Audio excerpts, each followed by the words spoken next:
Hi friends, ఆకలి దప్పులతో అలమటిస్తున్న పాకిస్తానీ వాళ్లకు శ్రీరాముడి కొడుకు లవకుమారుడు గుర్తుకు వస్తున్నాడు. లాహోర్ నగరాన్ని సృష్టించింది లవకుమారుడే అని వాళ్ళు కూడా తెలుసుకున్నారు. పాకిస్తాన్లో అత్యంత ప్రముఖమైన ఈ లాహోర్ నగరాన్ని ఒకప్పుడు లవకుమారుడు పరిపాలించాడా? మన భారతీయ సంస్కృతిలో పాకిస్తాన్ కూడా ఒక భాగమే. అలాంటప్పుడు నిజంగా పాకిస్తాన్లోని ఒక నగరంతో మన రామాయణానికి సంబంధం ఉందా? ఇక్కడి కోటలో లవకుమారుడి శరీరం దొరికిందా? తెలుసుకోవాలంటే ఈ వీడియోని చివరి వరకు చూడండి. ఇప్పటి వరకు ఎవరు చెప్పని ఒక రహస్యమైన సమాచారాన్ని మీ ముందుకు తీసుకొచ్చాను. శ్రీరామచంద్రుడు జలసమాధి అయిన తరువాత ఆయన కుమారులు ఏమయ్యారు అని మీకు సందేహం వచ్చే ఉంటుంది. రామాయణానికి కట్టుకథ అని కొట్టిపారేసే వాళ్ళకి ఈ వీడియో ఖచ్చితంగా ఒక చెంపదెబ్బే.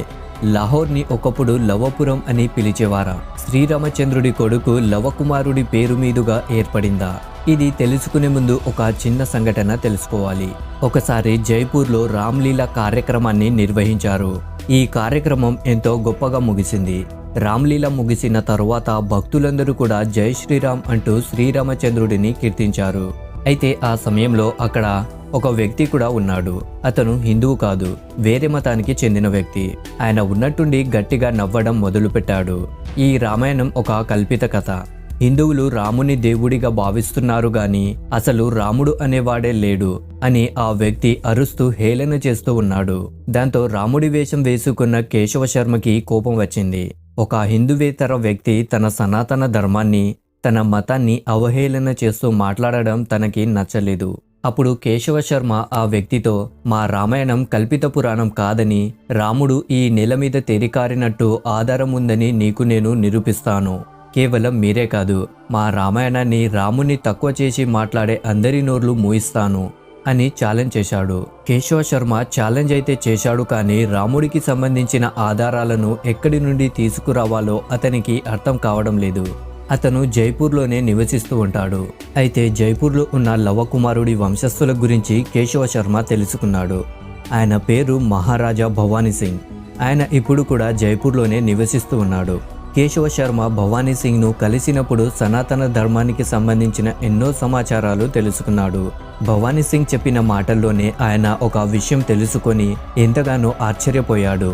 శ్రీరాముడి కుమారుడైన లవకుమారుడి 307వ వంశస్థుడైన భవానీ సింగ్ లాహోర్ నగరం లవకుశలు నిర్మించారు అని తెలిపారు. దీనికి సంబంధించిన ఆధారాలు కూడా ఇప్పటికీ ఉన్నాయని ఆయన చెప్పారు. రామాయణాన్ని ఛాలెంజ్ చేసిన ఆ వ్యక్తికి కావాలనుకుంటే శ్రీలంక నుండి కూడా ఆధారాలు తీసుకొచ్చి చూపించగలడు కేశవ శర్మ. ఎందుకంటే శ్రీలంకలో కూడా రామాయణానికి సంబంధించిన ఎన్నో ప్రదేశాలు ఉన్నాయి. కానీ సనాతన ధర్మం కేవలం భారతదేశంలో మాత్రమే కాదు, పాకిస్తాన్లో కూడా ఉంది అని ఆ వ్యక్తికి నిరూపించాలి అనుకున్నాడు కేశవ శర్మ. అయితే ఇప్పుడు కేశవ శర్మ ముందున్న అతిపెద్ద సవాల్ ఏమిటంటే లాహోర్కి వెళ్ళటం. కేశవ శర్మ హిందూ మతంలో పుట్టాడు. పాకిస్తాన్లో పరిస్థితులు ఎలా ఉంటాయో కూడా అతనికి బాగా తెలుసు. ఒక హిందువై ఉండి పాకిస్తాన్కి వెళ్ళటం ఎంత రిస్క్తో కూడుకున్న పనో అతను గ్రహించాడు. శ్రీరామచంద్రుడి మీద భారం వేసి పాకిస్తాన్కి వెళ్ళటానికి నిర్ణయించుకున్నాడు కేశవ శర్మ. లాహోర్ ఒకప్పటి పాకిస్తాన్కి రాజధాని. రావి నది ఒడ్డున ఉన్న ఈ నగరాన్ని పాకిస్తాన్ యొక్క గుండె అని కూడా అంటారు. ఎందుకంటే ఇది అత్యంత ప్రాచీన నగరం.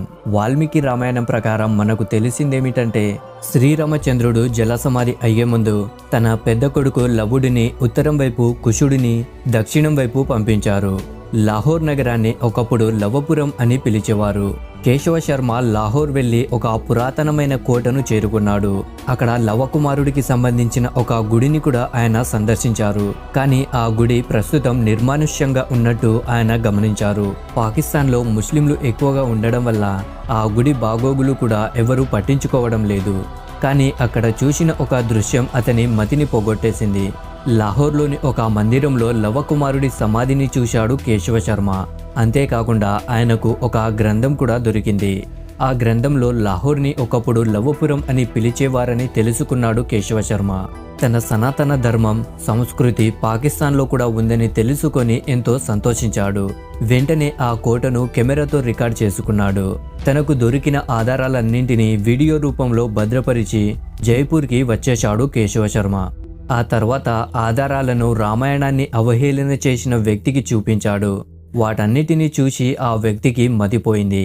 ఇంతవరకు పాకిస్తాన్ కేవలం ముస్లిం దేశమని అతను భావించాడు.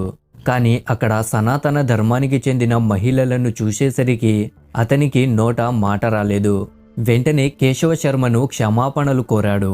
ఇదంతా విన్న తర్వాత లవపురం గురించి తెలుసుకున్నాం, కానీ మరి కుషాకుమారుడు పాలించిన కుషావతి నగరం ఏమైంది అని కూడా మీకు సందేహం వచ్చే ఉంటుంది. కుషావతి అనే నగరాన్ని స్థాపించాడు కుషుడు. ఈ నగరం ఇప్పుడు ఛత్తీస్గఢ్ నగరంలో విలాస్పూర్లో ఉంది. దుర్జన అనే ఒక అసురుడితో పోరాటం చేసి కుషకుమారుడు తనువు చాలించాడు. కుషకుమారుడి వంశస్థులు కూడా జైపూర్లో నివసిస్తుంది. ఇక సీతమ్మ తల్లి గురించి మాట్లాడుకుంటే శ్రీరామచంద్రుడు సీతమ్మదేవిని త్యజించిన తర్వాత ఆమె వాల్మీకి ఆశ్రమంలో గడిపారు. ప్రస్తుతం ఆ ఆశ్రమం కన్పూర్ నగరం నుండి 17 కిలోమీటర్ల దూరంలో ఉంది. లవకుశలు కూడా ఇక్కడే జన్మించారట. ఈ ప్రాంతంలోనే రామాయణాన్ని వాల్మీకి రచించారు. ఈ ప్రాంతపు చుట్టుపక్కల హిండం అనే నది ప్రవహిస్తుంది. అది కూడా గంగమ్మ తల్లిలా ఎంతో పవిత్రమైనది. ఈ ప్రాంతంలో సీతాదేవి గుడితో పాటు సీతామాత వంటగది కూడా ఉంటుంది. అక్కడ సీతామాత ఉపయోగించిన వంట పాత్రలు కూడా ఇప్పటికీ ఉన్నాయి. సీతామాత వంటగదితో పాటు అక్కడ ఒక బావి కూడా ఉంది. ఆ బావి నీళ్లను సీతామాత వాడేది అని అంటారు. బావి పక్కనే ఉన్న చెట్టు నీడలో వాల్మీకి లవకుశలను విద్యాభ్యాసం చేయించారు. రామచంద్రుడు అశ్వమేధ యాగం చేయించినప్పుడు ఏ రాజు కూడా శ్రీరామచంద్రుడి గుర్రానికి పట్టుకునే సాహసం చెయ్యలేదు. అయితే ఆ గుర్రం వాల్మీకి నివసిస్తున్న పీటూర్ గ్రామానికి చేరుకున్న తర్వాత లవకుశలు ఆ గుర్రాన్ని పట్టుకున్నారు. శ్రీరామచంద్రుని తరపున ఆ గుర్రాన్ని విడిపించడానికి స్వయాన హనుమంతుల వారు అక్కడికి వచ్చారు.